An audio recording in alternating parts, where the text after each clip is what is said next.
খালেদা জিয়াকে যারা বাড়ি ছাড়া করেছিল তাদেরকেই আজ জনগণ দেশ ছাড়া করে দিয়েছে বলে মন্তব্য করেছেন ঢাকা-২ আসনের এমপি ও সাবেক মন্ত্রী আমানুল্লাহ আমান।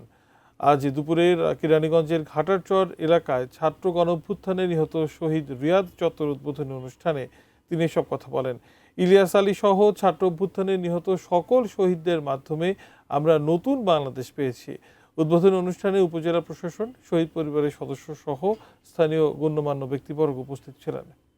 বলতে হয় আমাকে, দেশনেত্রী বেগম খালেদা জিয়াকে বাড়ি ছাড়া করেছিল, সেদিন 40 বছরের স্মৃতি বিজড়িত বাড়ি তাকে ছেড়ে দিতে হয়েছিল, কান্নায় ভেঙে পড়েছিল এবং এক কাপড়ে বেরিয়ে গিয়েছিল। আজকে বাংলাদেশের জনগণ যে নাকি বেগম খালেদা জিয়াকে ঘর ছাড়া করেছে শেখ হাসিনা, তাকে বাংলাদেশের জনগণ আজকে দেশ ছাড়া করে দিয়েছে। তার এই দেশে আর স্থান নেই, এই দেশে আর স্থান হবেও না।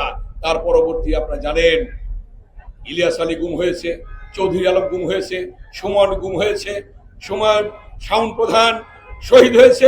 এমনি ভাবে হাজার হাজার ছাত্র জনতার আবু সাইদ, ওয়াসিম এবং আমাদের শহীদ রিয়াজ সহ যারা শহীদ হয়েছে, তাদের রক্তের বিনিময়ে আমরা পেয়েছি নতুন বাংলাদেশ।